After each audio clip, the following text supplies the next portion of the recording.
Les avocats de Charles Blé Goudé, visés par une procédure devant la justice en Côte d'Ivoire, ont annoncé mercredi leur retrait. Ils estiment ne pas pouvoir jouer pleinement leur rôle de défenseur.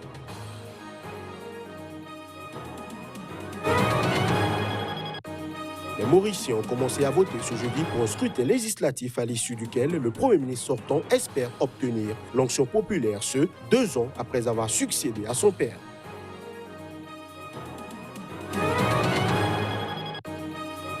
Une embuscade contre un convoi dans l'est du Burkina Faso a fait mercredi 37 morts et 60 blessés. C'est l'attaque la plus meurtrière enregistrée dans le pays depuis le début des violences djihadistes.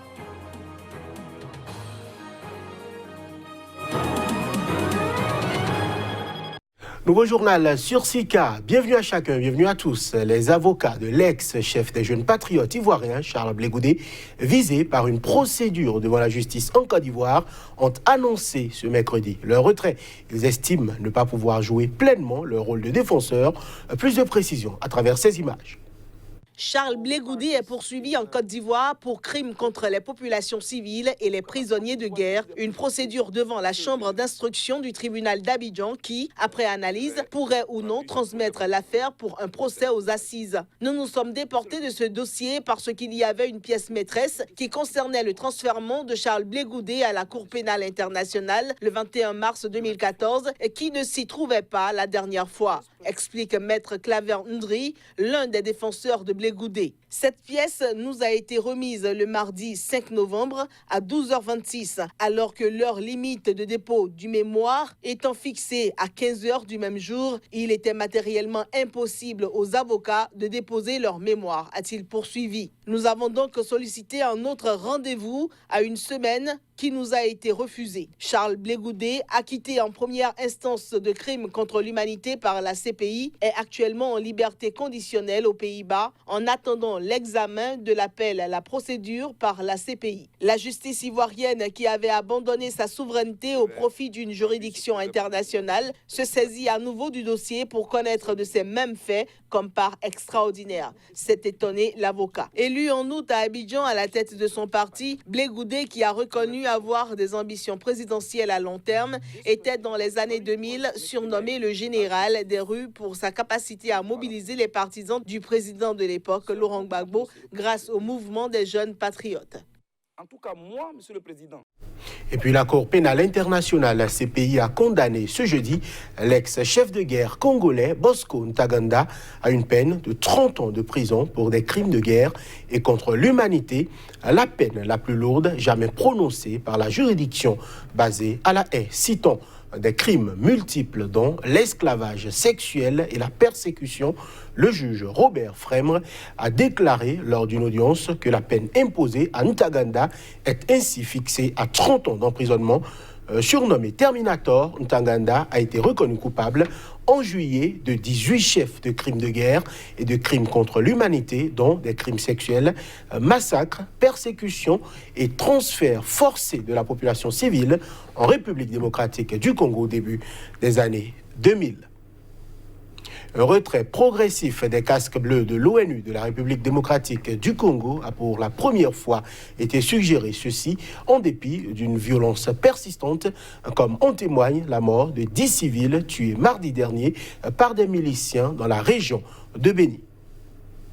L'ONU pourrait prochainement réfléchir à retirer progressivement ces unités de casques bleus de la République démocratique du Congo, où la violence persiste et menace la relative stabilisation depuis l'investiture du président Félix Tshisekedi. C'est ce que préconise le rapport d'un expert indépendant qui a été remis au Conseil de sécurité.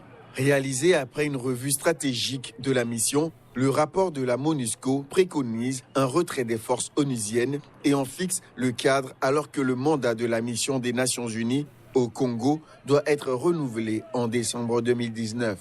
Gardant en tête l'approche de l'élection présidentielle en 2023, et les risques de résurgence de conflits qu'elle implique, l'expert recommande tout d'abord une transition réalisée sur 3 années au moins. En 2020, 16 000 casques bleus pourraient toujours patrouiller en RDC. Puis, les troupes stationnées dans les provinces de Tanganyika et du Kasaï pourraient se retirer dès 2021. Il ne resterait plus de soldats que dans le Kivu et l'Ituri. Et enfin, en 2022, ceux-ci pourraient quitter la RDC.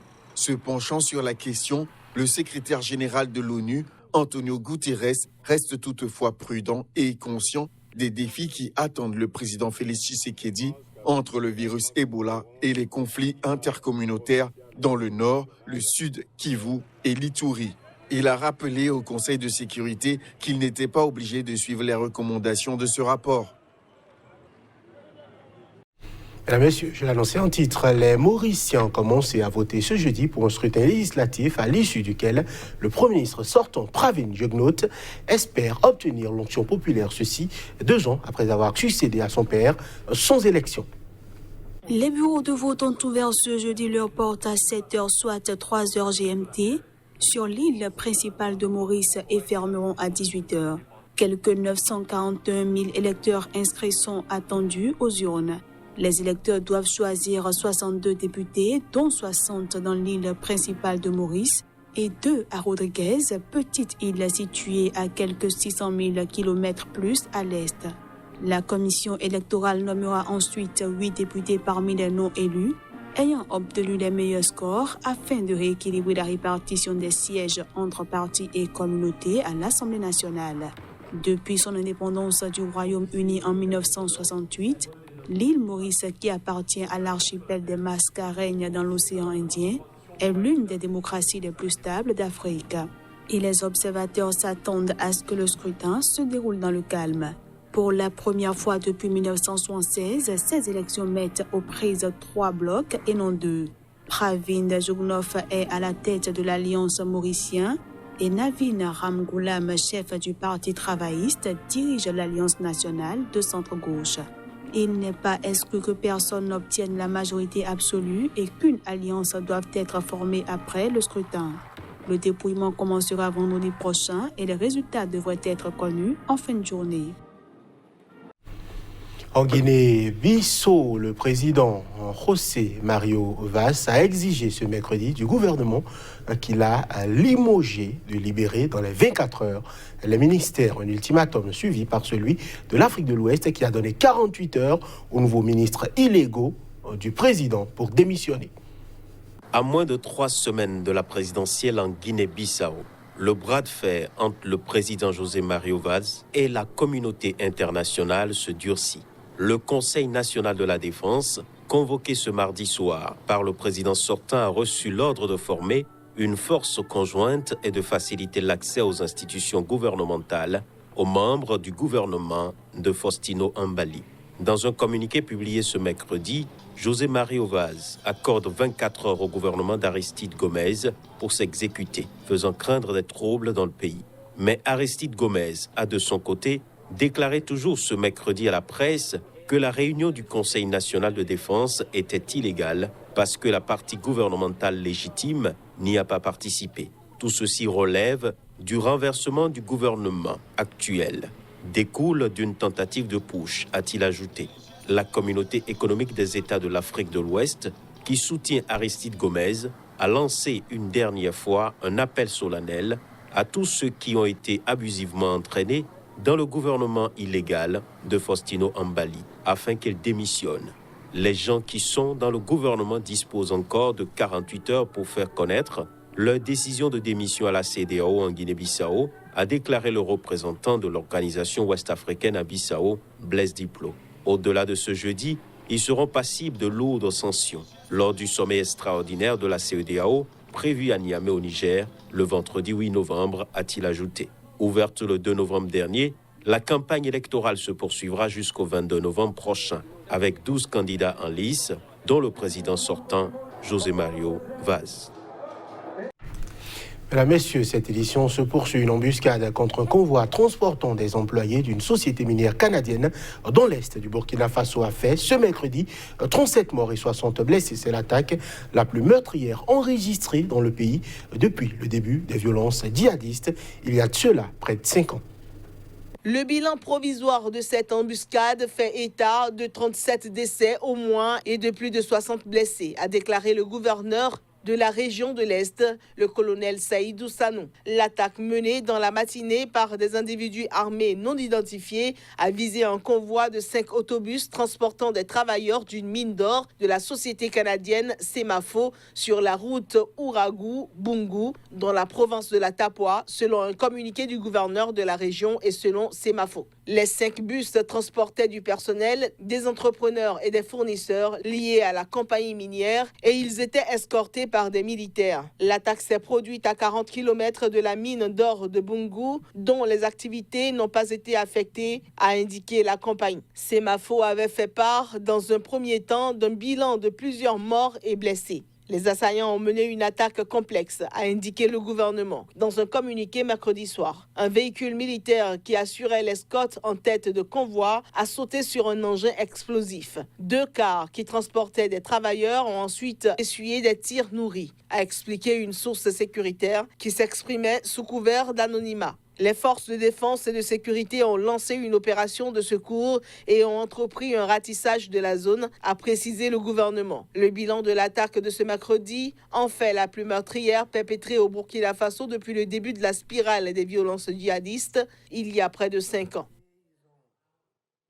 Et puis le président ougandais Yoweri Museveni semble prendre une part plus active dans la résolution du conflit sud-soudanais, alors que l'échéance fixée au 12 novembre prochain pour la formation de nouveau gouvernement est fortement compromise. Il a organisé ce jeudi avec son homologue soudanais une rencontre à Kampala entre Salva Kiir et Riek Machar pour tenter de trouver un terrain d'entente. Les principales forces politiques du sud du Soudan ont encore quelques jours pour former un gouvernement d'union nationale, comme prévu par l'accord de paix signé en septembre 2018. Mais Riek Machar continue de refuser d'intégrer le futur gouvernement, exigeant des garanties de sécurité pour les chefs de l'opposition, mais aussi des précisions sur le cantonnement des forces armées, ainsi que le retour au découpage territorial d'avant la guerre civile. De son côté, le président Salva Kiir estime que le temps n'est plus au report. Pour lui, l'urgence, c'est un gouvernement uni attelé à régler les questions nationales. Selon lui, la balle est donc dans le camp de Riek Machar. Face à cette situation, le président ougandais Yoweri Museveni a organisé ce jeudi, avec son homologue soudanais, une rencontre à Kampala entre les deux hommes pour tenter de trouver un terrain d'entente. Il espère obtenir des réponses de ses invités, Salva Kiir et Riek Machar. Cette rencontre n'est pas encore celle de la dernière chance, mais il est vrai que la pression est de plus en plus forte sur les Soudanais du Sud pour qu'une solution soit trouvée avant la date butoir du 12 novembre. Par ailleurs, le Conseil de sécurité de l'ONU a réclamé ce mercredi, dans une déclaration adoptée à l'unanimité, une application de l'accord de paix au sud du Soudan. Les membres du Conseil de sécurité appellent les parties à l'accord de paix à réaffirmer publiquement leur engagement à appliquer pleinement cet accord et à se conformer à la cessation des hostilités et au cessez-le-feu. Et voilà qui met un terme à cette édition. Merci de l'avoir suivi. Merci de nous rester fidèles.